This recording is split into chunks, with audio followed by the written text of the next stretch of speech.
Hello darkness, my old friend, I've come to talk with you again,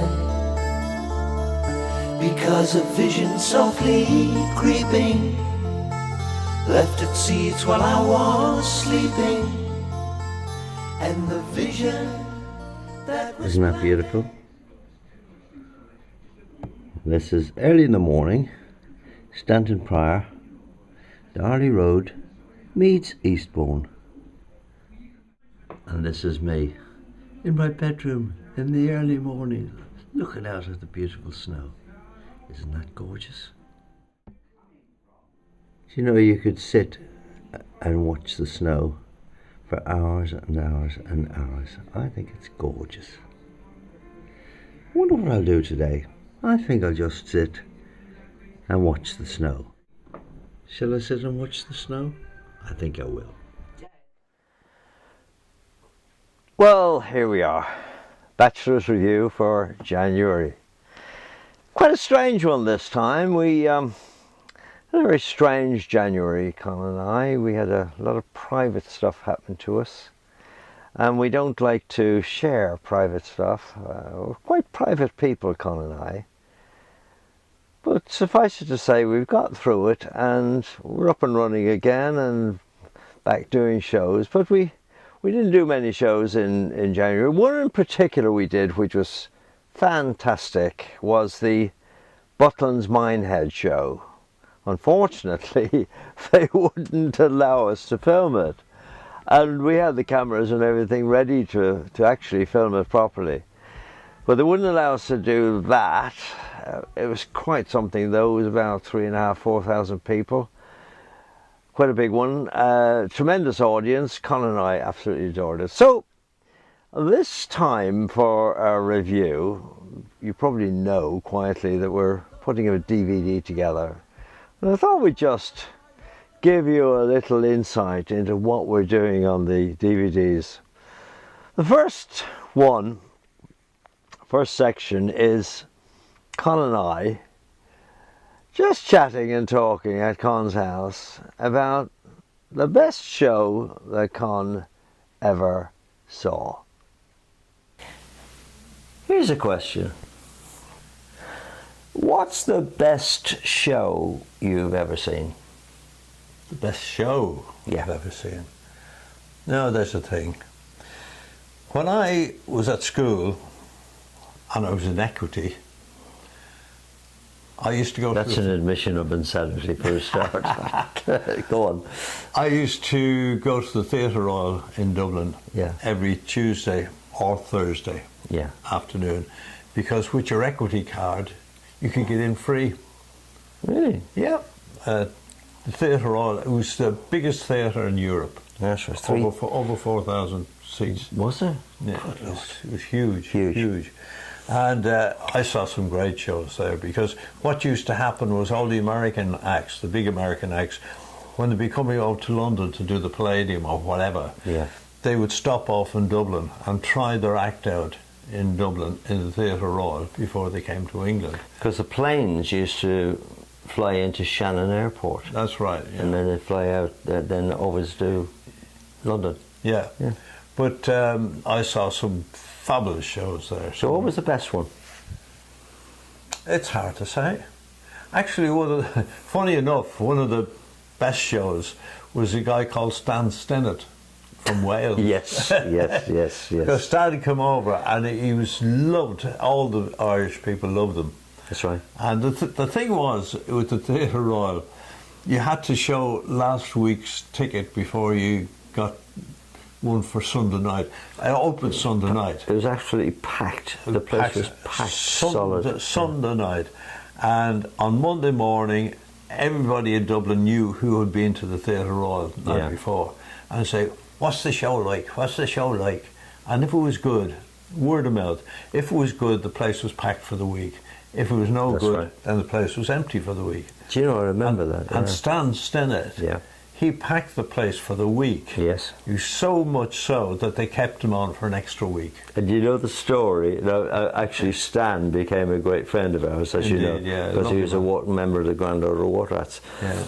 and he was in Emmerdale and shows like that eventually. Yeah, that's right. But the lovely thing which I've often said to Stan, I say, isn't it quite astonishing that you were so popular that they kept you over for another week? Yeah. Now, if you were so popular and you were so good, how come you were not performing? You were available for the following week. Exactly. We often laughed about that. It's a good story.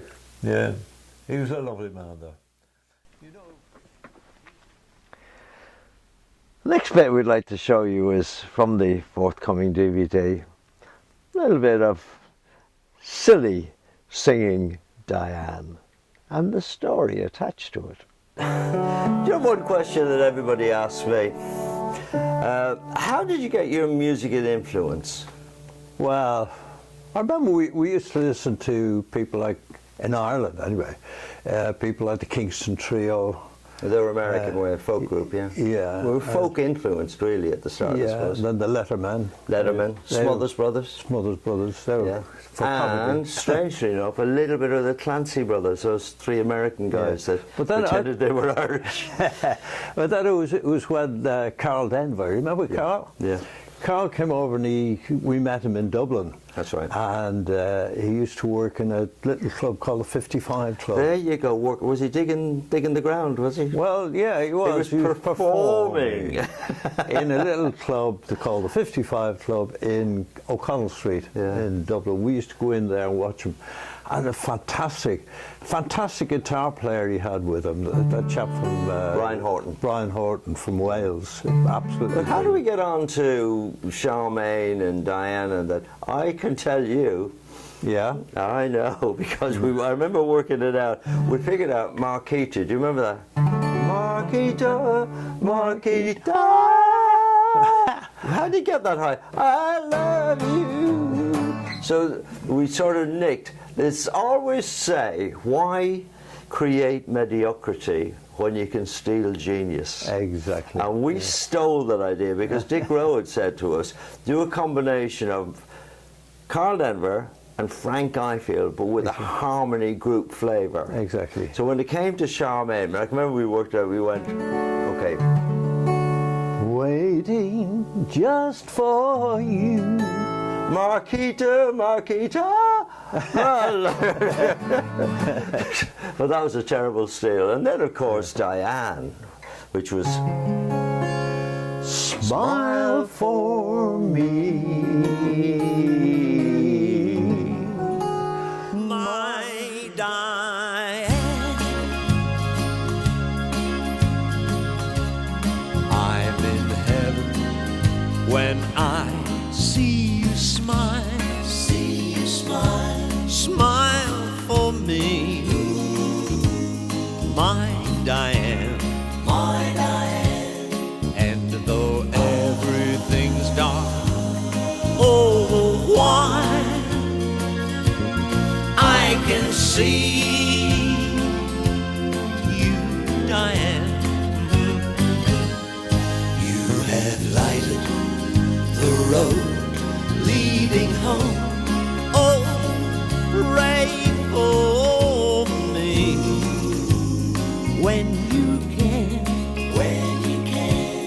but no matter wherever I roam, smile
I was glad you knew what it was. I was joking.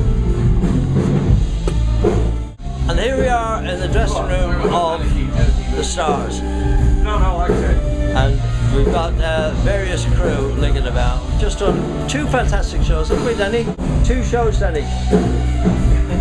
And what did you do? Was it flute you were playing? Flute? Oh no, Drums. I remember you. You were the drummer. They went great. You were the drummer. Both shows were as good as I can remember playing with the Bachelors. And that's saying something. And what were you doing, sir? I was doing the sound. You were the Marvellous it was. The marvellous sound. Oh, marvellous, yeah. Wonderful sound. And young man, what were you doing, Neil? just linking about. Yeah. That's linking about. Just helping out. Yes, he wasn't Because allowed. we need all the help we can get. I know, yeah. He wasn't allowed to operate the spotlight. That is the first time ever in our I history. know, it's that dreadful. Our you know. crew weren't allowed to Yeah. operate the spotlight. And the lad came in, he said, I can't allow that. Yeah. Just like Yeah. Butlins, a wonderful company, but it's run like a military operation. You can't do this, you can't do that, and everything is can't, isn't it? Oh, the hospitality is good. Look at all the water they bring. All the way down. And don't forget the chalets as well. Loads of water. And I tell you what, the accommodation was stunning, wasn't it, Neil? Yeah. It was the best. It was the best we've ever had. It was beautiful. So Butlins, full marks for accommodation. Full marks, yeah. Yep. So we say I didn't get. They wouldn't actually allow us to film any of the show. Yeah. So unfortunately, you can't see us in all our glory. I think 2. We did 2:30 and 8 o'clock. Probably 2 of the best concerts we've ever done. I know, absolutely fantastic. Sound was The crowd was fantastic. Yeah. And I thought you were good. Yeah, you weren't bad yourself. I know. So listen, we'll see you next month and have a good time. Come and see us. Come and see us. Bye. See you soon. Bye-bye. Hello, darkness, my old friend. I've come to talk with you again. Because a vision softly creeping left its seeds while I was sleeping. And the vision that was planted in my brain still remains within the sound of silence. In restless dreams I walked alone.